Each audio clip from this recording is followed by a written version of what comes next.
Okay, ich probiere heute mal was Neues. Und zwar der Teil, der hier nachkommt, wird total unspektakulär und vermutlich langweilig, aber es lohnt sich trotzdem. Ich stelle mir mich mal nicht was zu essen vor, sondern ein Gebäude, was so wichtig in unserer Geschichte ist, dass es mittlerweile heute schon vergessen wurde. Und wenn ihr durchgehalten habt, zum Abschied gibt's dann noch die Abendshow. Viel Spaß. Tag 22. Qinyangung, taoistischer Tempel, und Tag 23, Abendshow. Ich liebe es immer, wenn man was lesen kann, weil man irgendwo war und dann einfach krass viel dazulernt. Also, Xinjiang gibt es zwei krasse Sachen zu. Das erste ist, wenn ihr Lao Tse kennt. Das ist ja der Gründer des Daoismus, der die Lehren dort aufgeschrieben hat. Ganz berühmt ist das Dao De Ching. Das ist dort auch im Tempel. Der Lao Tse war zu der Zeit, wo er gelebt hat, war er in diesem Tempel und hat auch dort gelehrt, vermutlich. Nicht ganz gesichert, weil aus der Zeit gibt es halt relativ wenig Überlieferungen. Das zweite ist, der Tempel selbst, Lao Tse ist alt, so ist auch dieser Tempel alt. Also die Tempelstätte wurde 491 vor Christus. Ja, jetzt erzähle ich euch das hier alles und dann habe ich mir gedacht, kommt das überhaupt hin? Also Lao Tse 571 vor Christus bis 470 vor Christus. Heißt, es gibt da knapp 20 Jahre Überschneidung, also durchaus die Möglichkeit, dass der dort wirklich auch gelehrt hat. Chengdu damals wie bis zur Neuzeit war immer sehr schwierig zugänglich. Einfach dadurch, dass sehr viele Berge drumherum liegen und auch das Tal ist so stark vegetiert, dass es eher so dschungelmäßig ist und man kommt halt sehr, sehr langsam voran. Das war immer Chengdu und Sichuan sein Vorteil, warum es halt auch immer sehr schwierig war für die anderen damaligen Staaten, das Königreich Shu war das zu der Zeit, zu erobern. Über den Tod weiß man, Lao Tse ist in Lintau in Gansu gestorben. Das sind auch ungefähr 1200 Kilometer von Chengdu. Ah ja, okay. Gehen wir einfach da mal rein, gucken uns das an und ja, ich erzähle dann noch ein bisschen was über die Tempelanlage. Hier seht ihr den Bhagwan-Pavillon. Der Bhagwan-Pavillon befindet sich zwischen der Chanqing-Halle und der Hunyun-Halle, verkörpert auf eindrucksvolle Weise die Merkmale der daoistischen Lehre und ist ein ikonisches Gebäude. Der Pavillon ist etwa 20 Meter hoch und 17 Meter breit. Die oberen beiden Ebenen des Schiefergeländers sind achteckig. Der Bhagwan-Pavillon hat einen komplexen Grundriss, ist exquisit und elegant. In den gesamten Pavillon sind 81 Drachen eingraviert, die die 81 Transformationen von Lao Tse symbolisieren. Außerdem gibt es 64 Hexagramme, die auf der taoistischen Theorie von Yin und Yang und den 8 Trigrammen basieren. Sie sind auch ein philosophisches Symbol der daoistischen Doktrin, dass der Himmel rund und die Erde quadratisch ist, Yin und Yang sich gegenseitig erzeugen und die 8 Trigramme durch ihre Wechselwirkung alle Dinge erschaffen. Daher erhielt er den Namen Bhagwan Pavillon. Es gibt eine Geschichte über den Ursprung des Bhagwan Pavillons. Es heißt, dass zu Beginn des letzten Jahrhunderts ein leidenschaftlicher junger Mann von seinem Studium im Ausland zurückkehrte und hier die Weberei und Färbeindustrie entwickeln wollte. Als mit ihm der Steinbruchabbau für den Fabrikbau begonnen hatte, wurde unerwarteterweise ein Stück Bagua-Stein mit einem natürlichen Bagua-Muster abgebaut. Die Einheimischen glaubten, er hätte das örtliche Feng Shui ruiniert und wollten ihn streng bestrafen. Glücklicherweise setzte sich Herr Li Genyuan, ein hoch angesehener lokale Berühmtheit, für ihn ein und erlaubte ihm, den Bhagwan-Pavillon zu bauen, um sich für seine Verbrechen zu entschuldigen und sein Leben zu retten.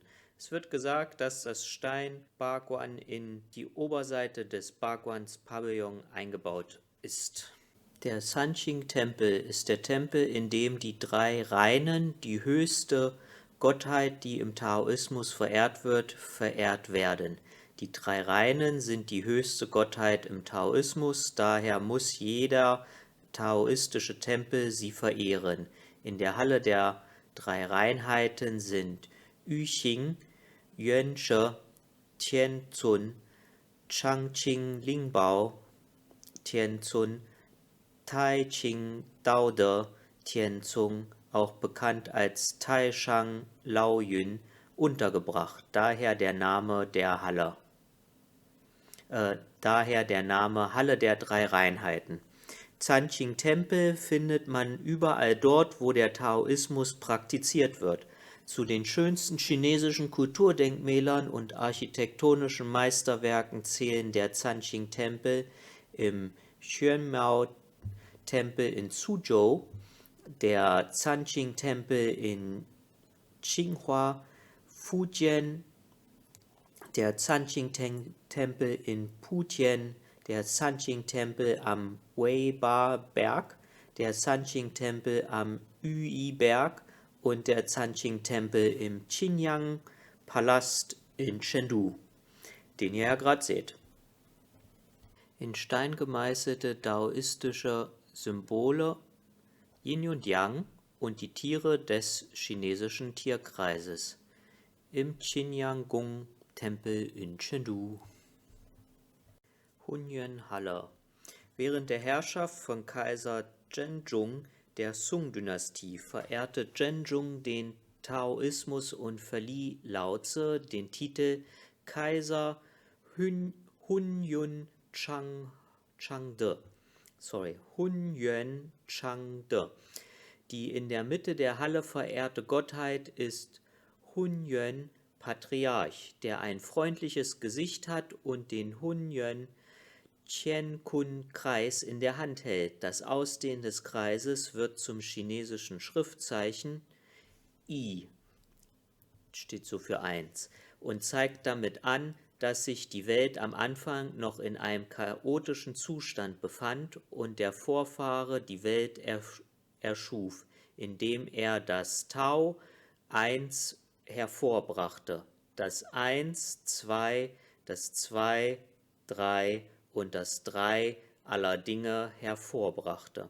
Der Mensch folgte der Erde, die Erde folgt dem Himmel, der Himmel folgt dem Tao und das Tao folgt der Natur.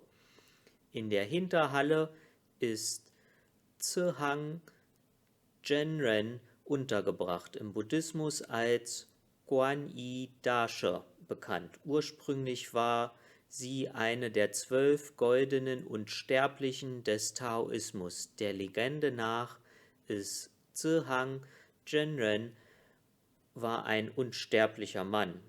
Okay, ich übersetze gerade aus Chinesisch ins Deutsche, deswegen ich, du, er, sie, es ist manchmal ein bisschen durcheinander. Sorry.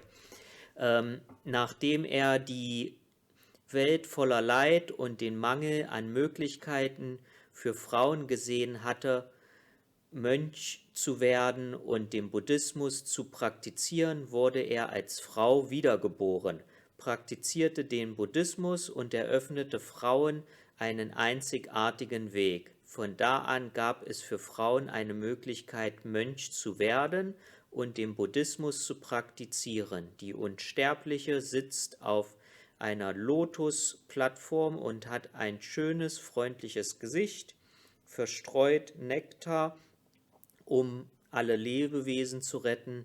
Daher verehren sowohl der Taoismus als auch der Buddhismus diese freundliche Göttin.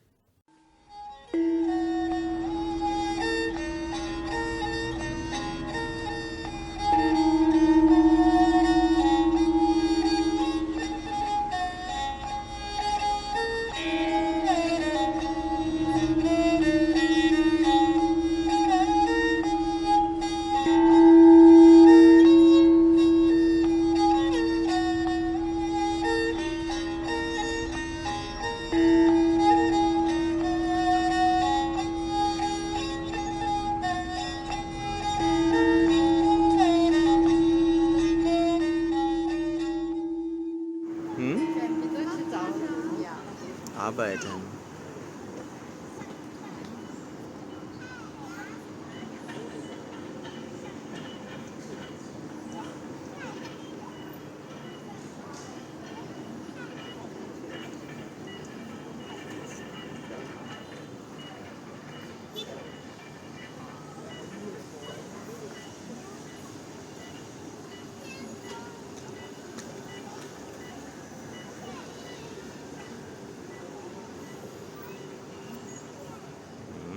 Jetzt Schreibplätze. Oh, Chengdu.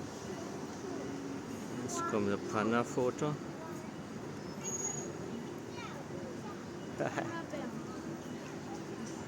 Nakau. Fisch. Muss ein bisschen zurückgehen, wa? Frosch.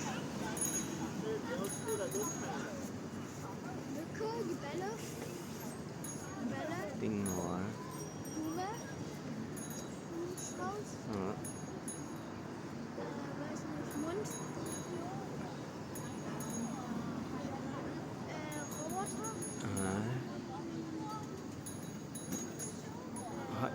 Was ist das?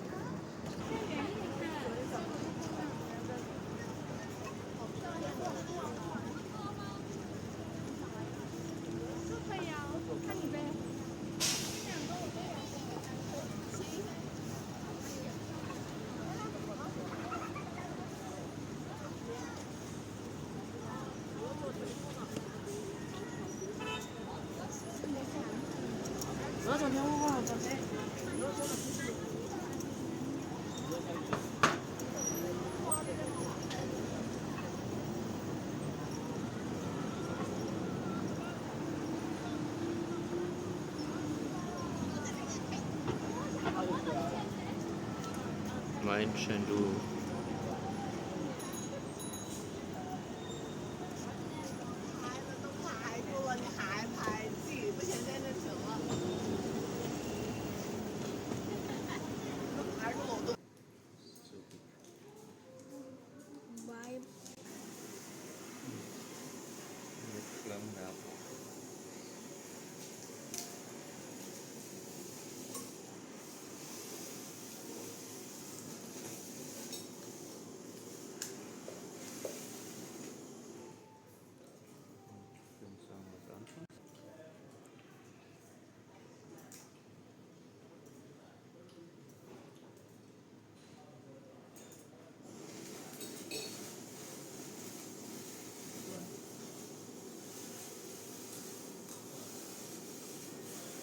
Oder so schnell fertig, weil die so dünn sind, oder? Das